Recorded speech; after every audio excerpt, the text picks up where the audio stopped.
Hello, photographers. I am so excited and just thrilled for you that you've taken this first step, this huge, massive step in your business to scale it.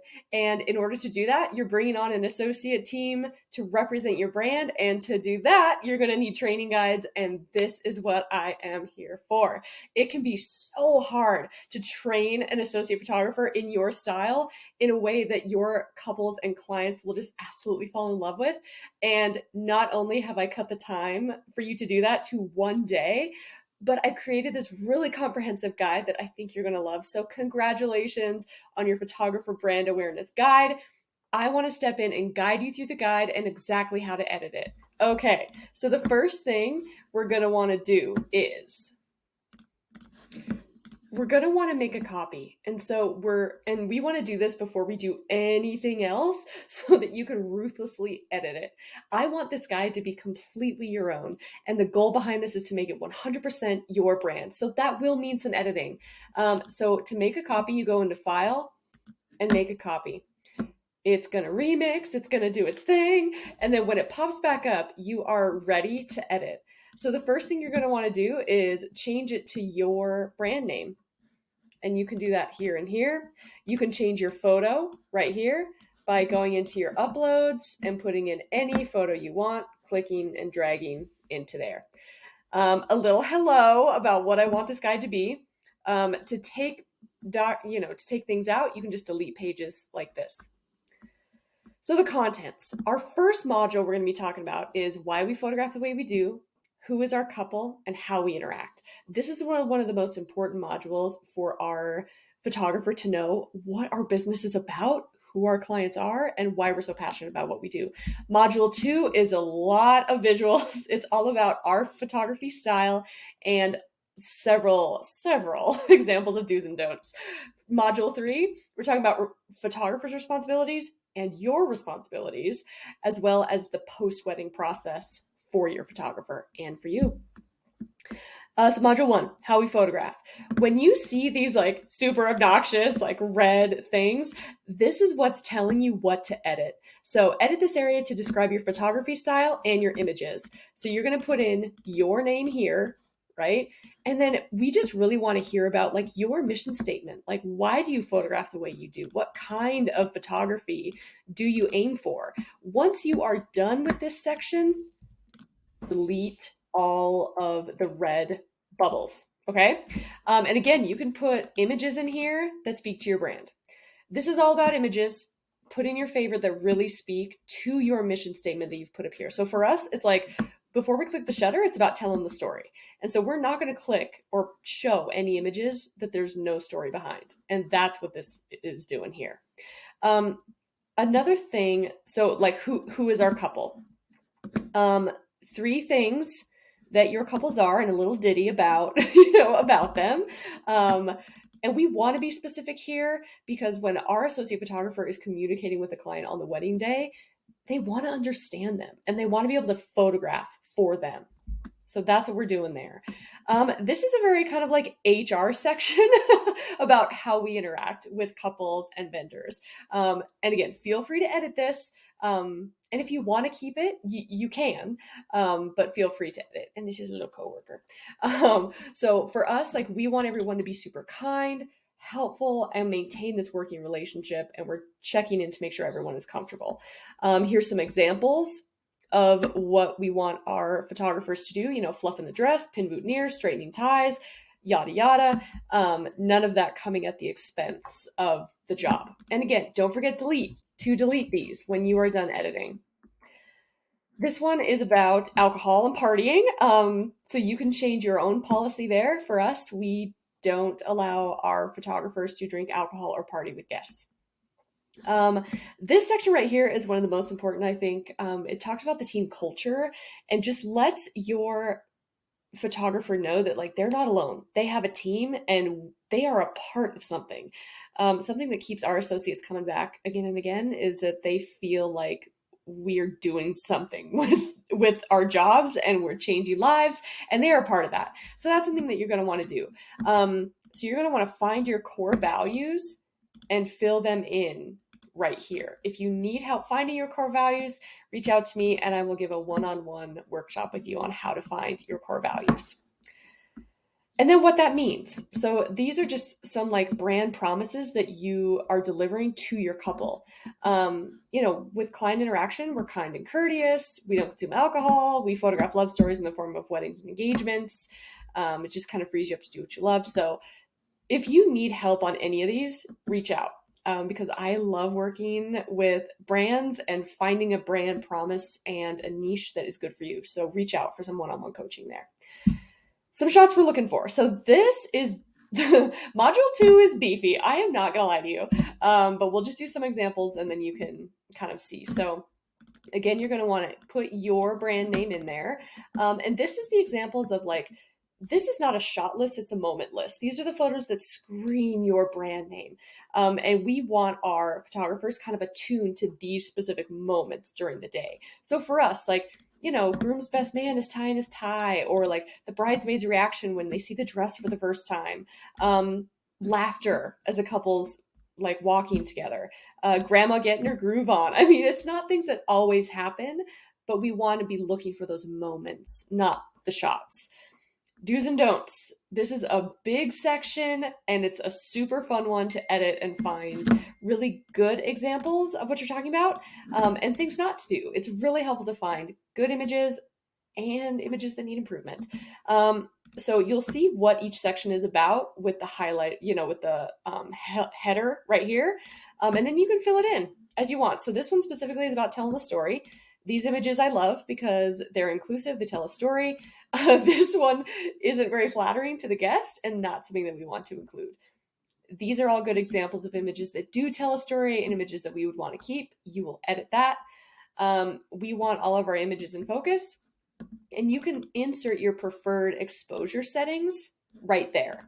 So, again, a do and a don't, why we like it, why we don't. Duplicates. So for us, we will use a duplicate if it's, cropped in and there's a reason why they're different. These two you'll see, they're basically exactly the same. We're just kind of overshooting. We don't need it. But again, like, you put in what feels good for you and your brand here. Putting in when variety is okay, do's and don'ts there. Your, kind of policy on close-ups. And this would be followed up with our how to like photograph a bride and groom guide.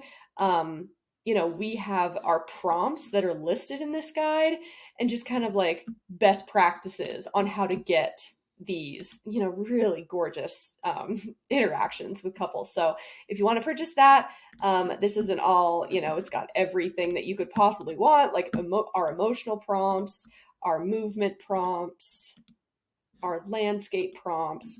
And this is something that our associates find really helpful, just stylistically as well. Okay, back to this.